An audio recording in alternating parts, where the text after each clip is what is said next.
Assalamualaikum warahmatullahi wabarakatuh. Selamat pagi, salam sejahtera untuk kita semua. Perkenalkan, saya Andi Prademon Yunus. Saya merupakan salah satu dosen dari program studi S1 Teknik Informatika, Direktorat Kampus Banyumas Universitas Telkom. Video ini dibuat dengan tujuan untuk memenuhi salah satu persyaratan sertifikasi dosen tahun 2026, yaitu pernyataan diri dosen dalam unjuk tridharma perguruan tinggi atau PDD UKT-PT, khususnya pada aspek pengajaran. Latar belakang bidang keilmuan saya pada bidang ilmu komputer dengan fokus pada kecerdasan buatan. Keilmuan ini saya implementasikan dalam aktivitas pelaksanaan tridharma perguruan tinggi, yaitu pengajaran, penelitian, serta pengabdian kepada masyarakat. Pada video ini, perkenalan saya kali ini untuk menjelaskan deskripsi dan informasi umum terkait mata kuliah yang saya ampu, yaitu mata kuliah pembelajaran mesin dengan metode DIA, yaitu Delivery, Interaction, dan Assessment. Mata kuliah ini merupakan mata kuliah wajib prodi tingkat 3 bagi mahasiswa semester 5 dengan bobot sebesar 3 SKS selama 1 semester. Dengan bahasa pengantar adalah bahasa Indonesia. Mata kuliah pembelajaran mesin mempelajari konsep, prinsip, metode, dan teknik dalam pengembangan sistem cerdas berbasis data melalui pendekatan machine learning. Perkuliahan diawali dengan pengenalan konsep dasar pembelajaran mesin, jenis-jenis paradigma pembelajaran seperti supervised learning, unsupervised learning, dan reinforcement learning, serta teknik data preprocessing sebagai fondasi pemodelan. Selanjutnya, dibahas berbagai algoritma supervised learning seperti support vector machine dan artificial neural network, termasuk pengembangan model deep learning menggunakan recurrent neural network, long short-term memory, dan convolutional neural network. Mata kuliah ini juga mencakup metode ensemble learning, di mana ada di dalamnya bagging, random forest, boosting, dan stacking, untuk meningkatkan performa model, serta teknik unsupervised learning seperti K-means, DB-scan, dan hierarchical clustering beserta evaluasinya. Selain itu, mahasiswa mempelajari strategi dan seleksi evaluasi model, menggunakan metrik yang sesuai untuk memastikan kinerja sistem cerdas dalam menyelesaikan permasalahan dunia nyata. Melalui kombinasi pemahaman konseptual dan praktik implementasi, mahasiswa diharapkan mampu merancang, menerapkan, dan mengevaluasi berbagai metode pembelajaran mesin secara sistematis, kritis, dan terukur. Terdapat 3 program Learning Outcomes atau PLO yang dibebankan pada mata kuliah ini, yaitu PLO 4, kemampuan menerapkan ilmu dasar dan metode di bidang informatika, terutama dalam pengembangan solusi berbasis sistem cerdas. Kemudian PLO 10, kemampuan mengembangkan sistem cerdas pada platform yang tersedia dengan memperhatikan aspek-aspek yang relevan. PLO 11, kemampuan mengevaluasi metode-metode berbasis sistem cerdas sebagai solusi terhadap studi kasus yang ada. Sedangkan Course Learning Outcome atau CLO dari mata kuliah ini terdiri dari 2 CLO yang meliputi mampu menerapkan ilmu dasar dan metode-metode di bidang informatika dalam pengembangan solusi berbasis sistem cerdas, mampu merancang sistem cerdas dengan berbagai metode kecerdasan buatan, dan mampu mengevaluasi metode-metode berbasis sistem cerdas sebagai solusi terhadap permasalahan dunia nyata.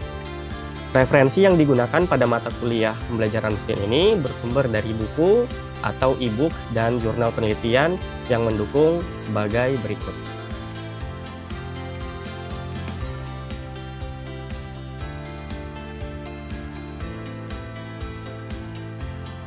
Mata kuliah ini mengutamakan metode pembelajaran blended learning yang aktif dengan berfokuskan pada pembelajaran kolaboratif, peran dan keaktifan mahasiswa dalam proses pembelajarannya, FGD secara berkelompok, penugasan berupa studi kasus sehingga dapat mengikuti tren pembelajaran terkini. Sistem pembelajaran pada mata kuliah ini melalui pendekatan sinkronus, dilakukan secara tatap muka di ruang kelas maupun menggunakan tools web conference seperti Google Meet, Microsoft Teams, dan Zoom. Sedangkan pendekatan asinkronus yang dilakukan melalui WhatsApp Group atau forum diskusi di Learning Management System Telkom University sebagai wadah untuk mengupload bahan ajar yang digunakan dan tugas ataupun asesmen yang perlu dikerjakan oleh mahasiswa.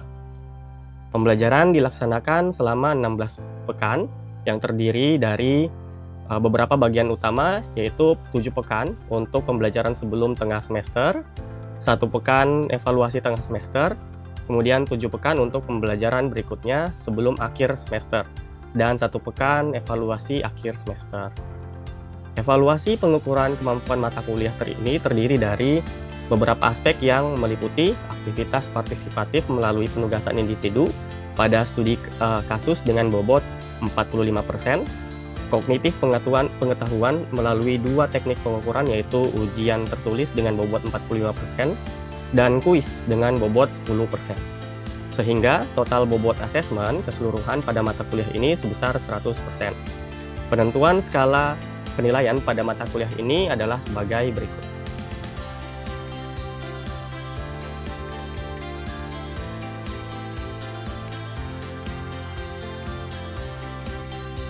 Demikian informasi yang dapat saya sampaikan mengenai mata kuliah pembelajaran mesin yang saya ampu untuk mahasiswa program studi S1 Teknik Informatika Direktorat Kampus Banyumas Universitas Telkom. Berikutnya merupakan cuplikan dari proses pembelajaran yang saya ampu, yaitu mata kuliah pembelajaran mesin untuk sub-chapter Artificial Neural Network secara sinkronus tatap muka di kelas. Selamat menyaksikan. Oke, Assalamualaikum warahmatullahi wabarakatuh. Waalaikumsalam warahmatullahi wabarakatuh. Selamat siang dan salam sejahtera untuk kita sekalian. Hari ini kita kembali ke mata kuliah pembelajaran mesin. Materi kemarin minggu keempat, sekarang minggu kelima, berarti materi tentang Artificial Neural Network. Dan juga mungkin sudah dibahas tentang pembelajaran mesin itu seperti apa, supervised learning itu seperti apa ya. Nah, materi hari ini kita mulai dari histori dan motivasi, bagaimana sampai sebuah metode itu ada, metode perseptron itu ada, kemudian kita lanjut ke neuron model ya. Nah, sebenarnya perseptron ini bukan sebuah algoritma atau metode yang sudah tua, yang baru ya, sudah tua sekali metodenya dari 1957. Pertama kali dikenalkan atau diimplementasikan pada sebuah gambar berukuran 20 x 20 piksel yang menghasilkan 400 piksel gambar untuk merekognisi sebuah letter atau karakter ya di alfabet. Sebenarnya task seperti ini sudah lumayan umum dikenal di tahun 1950-an, tapi mungkin belum terlalu banyak yang mengembangkannya. Perseptron algorithm ini juga sebenarnya posisinya mirip seperti SVM ya. Ada online dan offline learning, kemudian ada pembobotan di awal. Kalau SVM kan garis yang diawali itu dengan random, kalau ini yang diawali dengan inisialisasi bobot dari 0 atau random values. Kemudian di setiap step akan dihitung berapa bobotnya dan berapa biasnya ketika sebuah data itu dikasihin sebuah nilai 1 atau 0. Ketika nilai dari kalkulasi fungsi W bobot dikaliin dengan data ditambah dengan bias, di atas 0 akan menghasilkan nilai kelas 1, atau kalau tidak sama dengan 0, misal nilainya minus, maka akan menghasilkan kelas 0. Nah, ini sebenarnya fungsi yang standar, hanya memisahkan 0 dan 1. Awalnya ya, digunakan 0 dan 1 aja. Perseptron algorithm ini digunakan untuk mencari hyperplane untuk memisahkan dua buah data points seperti hyperplane di SVM ya. Sebenarnya lumayan mirip, algoritmanya juga sebenarnya tidak terlalu banyak perbedaan dari SVM. Nah, kita diminta untuk mencari atau membuat sebuah hyperplane untuk memisahkan kelas biru dan kelas merah. Yang dimana untuk memisahkan hyperplane ini atau membuat hyperplane terbaik ini yang paling optimal itu biasanya dipakai sebuah optimasi di SVM ya, mencari hyperplane terbaik. Nah, tetapi di perseptron algorithm ini kita tidak mencari hyperplane terbaik, kita hanya mencari hyperplane saja. Nah, pengembangan dari perseptron tadi dikembangkan lagi menjadi sebuah metode namanya logistic regression, di mana diinisialisasikan sebagai hasil Y atau prediksi Y itu dikategorikan 0 atau 1 atau 2 atau 3 dan seterusnya. Dan di mana ada kelas skor YH ini adalah hasil dari perhitungan bobot yang dijumlahkan dari atribut datanya. Nah, sekarang tujuan logistic regression ini adalah untuk mencari bobot dan bias yang tepat untuk mapping data atau nilai sebenarnya ya dari prediksi Y. Problemsnya mungkin salah satu contoh ya, untuk binary klasifikasi kita pengen mencari tahu nilai antara 0 atau 1, atau laki-laki atau perempuan, atau gajah atau zebra gitu ya. Ada perbedaan-perbedaan yang ingin diklasifikasikan. Nah, kita bisa pakai logistic regression. Solusinya adalah untuk mencari transformasi dari sebuah value yang berupa fungsinya berupa fungsi linear ya. Jadi fungsi dari logistic regression ini sebenarnya sama dengan linear regresi yang kemarin. Ada yang Wx tambah B. Sebuah bobot dikalikan data ditambah dengan bias ya. Ditambahkan dengan bias. Selalu ada bias di akhir ya. Nah, ketika hasil dari sini hasil dari Wx tambah A ini sebenarnya linear regresi, kita tambahkan sebuah formula namanya sigmoid atau logistic function. Nah, yang kita kenal dengan sigmoid function. Sigmoid function ini tujuannya adalah membuat sebuah data yang tadinya nilainya dari bisa saja minus, bisa jadi positif 100, menjadi sebuah nilai yang rentangnya cuma dari 0 sampai 1. Nah, dari sini 0 sampai 1 kita bisa threshold 0,5 ke bawah itu adalah nilai kelas 0, dan 0,5 ke atas adalah nilai kelas 1. Jadi fungsi sigmoid ini atau logistic function ini cuma untuk membatasi sebuah nilai, range dari sebuah nilai. Nah, logistic regression ini, ya ini seperti tadi ya, gambarnya seperti ini. Ketika sebuah nilai itu adalah minus 7 dan seterusnya, dan lebih kecil, maka nilainya akan 0. Tetapi ketika dia mendekati 0, akan nilainya 0,5 atau sekitarnya. Dan ketika di atas 6, positif 7 atau positif 8, akan nilainya 1. Dan begitu seterusnya. Nah, logistic regression ini juga di training pakai sebuah nilai model regresi ya, pakai loss MSE atau error MSE, mean square error, yang kemarin juga kita sudah pelajari. Tapi masalahnya adalah sebenarnya kita bisa aja pakai mean square error ini ya, tidak ada masalah. Hanya tidak begitu representatif dengan kelas 0 dan atau 1. MSE ini hanya menghitung jarak atau error dari satu titik ke titik lain, tidak menghitung seberapa mirip hasil suatu kelas. Makanya kita menggunakan sebuah fungsi yang kita sudah modifikasi, kita namain dengan error cross entropy. Kita namain dengan cross entropy.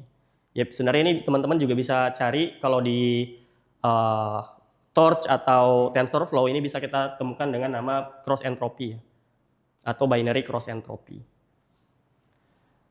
Oke, neuron. Mungkin sebelum masuk ke neuron ada yang mau ditanyakan? Tidak ada? Oke, kita lanjut dulu. Neuron in our brain. Kenapa tiba-tiba masuk ke neuron ya? Kenapa bisa tiba-tiba masuk ke neuron? Apa hubungannya dengan neuron? Sebenarnya logistik atau linear regression tadi itu bisa kita kembangkan lebih padat lagi menjadi sebuah mirip seperti neuron-neuron yang ada di kepala kita. Ada yang tahu neuron ini? Pernah lihat? Nggak pernah ya, saya juga nggak pernah lihat neuron di kepala saya ya. Tapi ya kita anggapnya sebenarnya di kepala kita itu ketika kita berpikir ada sebuah stimulus yang masuk.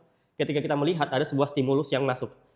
Entah itu sinyal cahaya atau sinyal suara. Nah, ini ada stimulus yang masuk. Kemudian diproses di dalamnya ada pemrosesan yang kemudian diproses lagi sehingga menghasilkan sebuah klasifikasi. Ketika kita melihat suatu benda, misal meja, maka akan masuk ke dalam otak kita dan dikeluarkan sebuah kelas meja, kursi, atau apapun itu, gitu ya.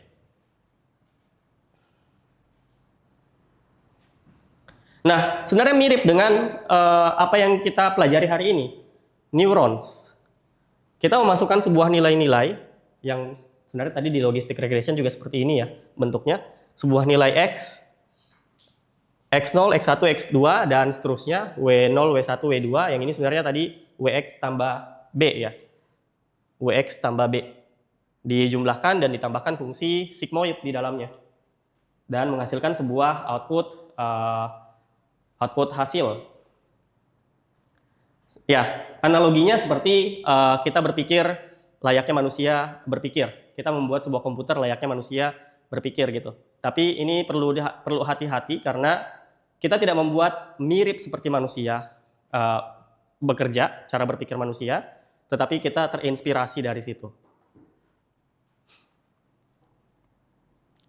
Nah, sekarang kita masuk ke single layer perceptron ya.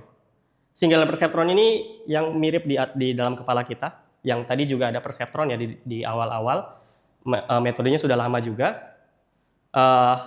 Kita katakan sebuah layer ini ketika ada satu buah neuron di sini.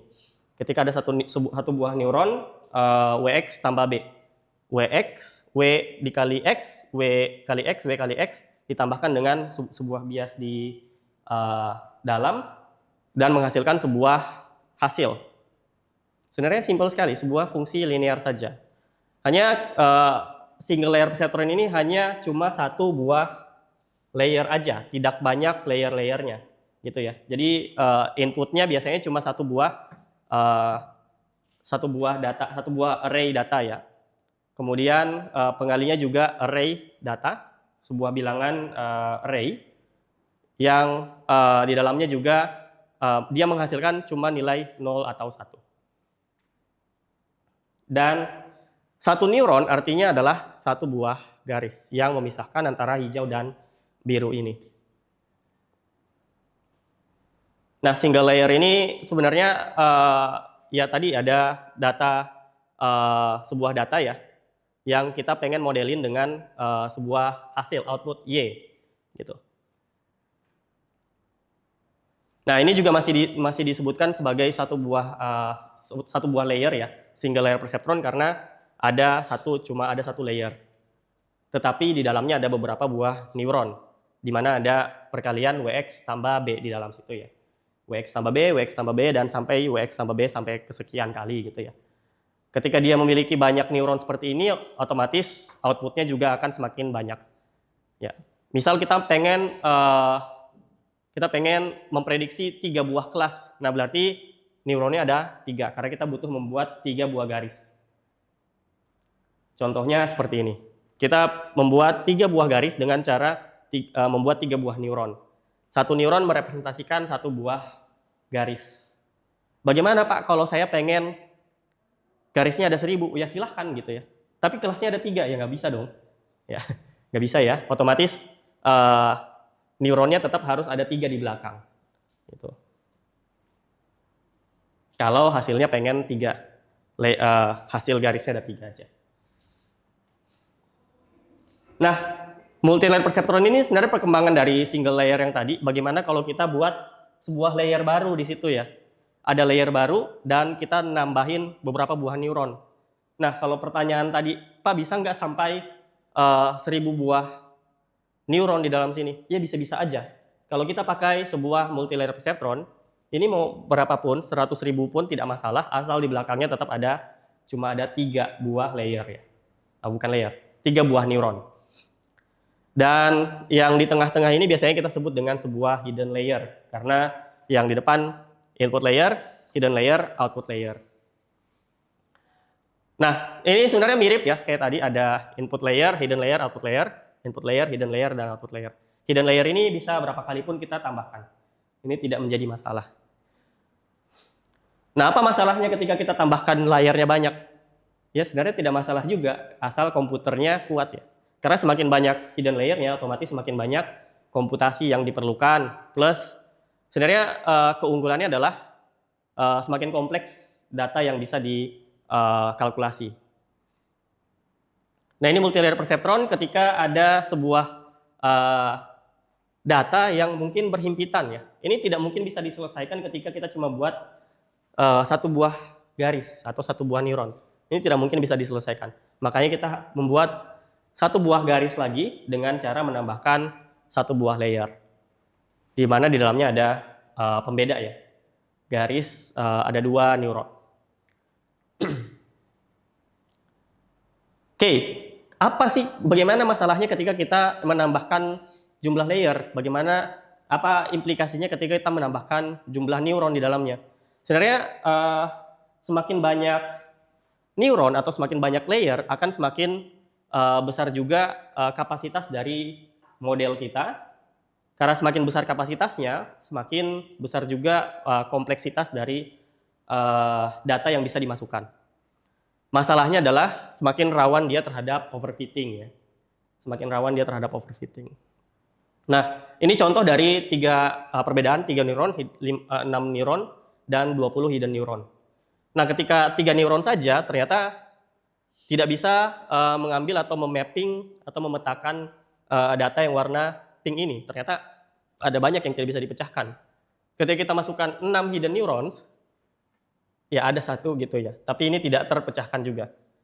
20 hidden neurons, dia bisa benar-benar menyelesaikan masalah klasifikasi pink dan hijau ini. Tapi apakah ini yang paling bagus? Belum tentu ya. Kita tetap harus mencari tahu berapa jumlah neuron yang paling baik. Nah, karena setiap neuron yang kita pakai itu otomatis adalah sebuah garis baru yang ada di dalam model kita. Ya. Seperti ini, ada 5 neuron, maka ada 5 garis juga.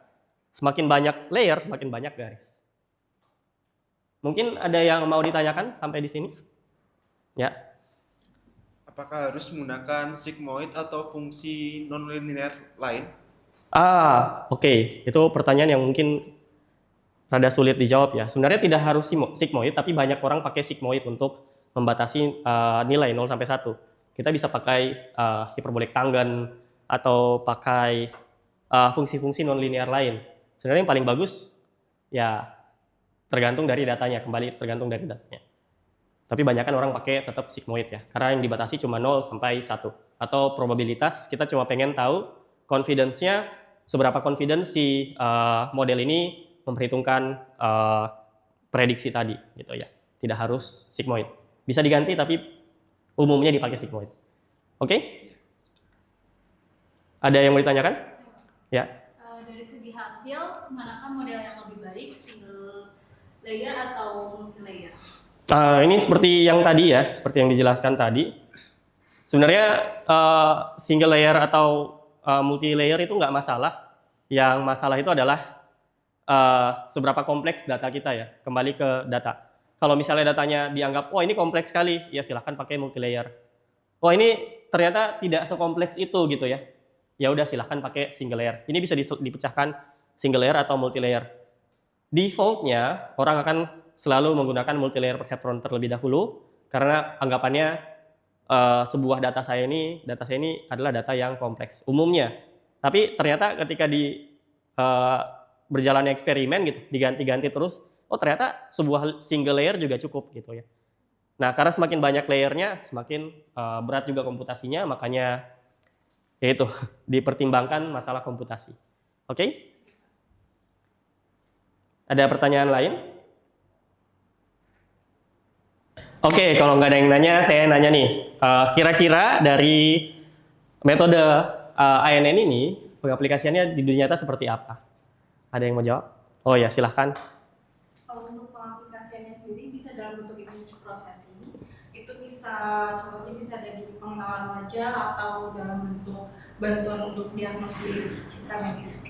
Oh ya, ya sebenarnya itu jawaban yang bagus ya di pengolahan wajah atau citra atau biomedis gitu ya. Tapi sebenarnya kalau di extend lebih banyak, sebenarnya semua kasus di dunia nyata bisa diselesaikan pakai perceptron, entah itu masukannya adalah suara, data tabular biasa atau mungkin data apa ya, tabular suara teks ya, suara atau teks gitu. Nah sebenarnya kalau di Extend banyak sekali pengaplikasiannya dan hampir semuanya bisa diselesaikan pakai artificial neural network. Gitu, oke? Ada pertanyaan lain? Nah, kalau tidak ada, mungkin kita ketemu minggu depan lagi dan saya memberikan tugas untuk pertemuan hari ini. Silahkan diskusi daring ya via LMS, ada forumnya. Nanti saya berikan contoh kasus di dalam situ. Batas waktunya 1 minggu. Saya melihat siapa yang aktif dan tidak. Kemudian ada evaluasi quiz 2 di LMS. Jangan lupa diisi sampai tanggal 19 Mei 2026 ya. Berarti jam 11.59. Oke? Ada yang mau ditanyakan untuk tugas dan evaluasi? Cukup ya, 1 minggu ya ini batas waktunya 1 minggu masing-masing. Kalau tidak ada yang mau ditanyakan lagi, mungkin saya tutup untuk mata kuliah pembelajaran mesin hari ini. Kita ketemu minggu depan lagi. Wassalamualaikum warahmatullahi wabarakatuh. Demikian deskripsi singkat serta cuplikan proses pembelajaran dari mata kuliah pembelajaran mesin yang saya ampu. Semoga dapat memberikan gambaran mengenai kinerja pengajaran yang saya lakukan, khususnya di mata kuliah pembelajaran mesin untuk mahasiswa program studi S1 Teknik Informatika, Direktorat Kampus Banyumas, Universitas Telkom. Saya mengucapkan terima kasih kepada seluruh tim penilai dan tim panitia sertifikasi dosen tahun 2026, khususnya dari Direktorat Sumber Daya Dirjen Dikti Kemendikti Saintek Indonesia. Tidak lupa saya mengucapkan terima kasih kepada Universitas Telkom, rekan pegawai dosen, dan seluruh rekan mahasiswa. Demikian yang dapat saya sampaikan. Atas semua kekurangan dari saya mohon maaf yang sebesar-besarnya. Terima kasih. Wassalamualaikum warahmatullahi wabarakatuh.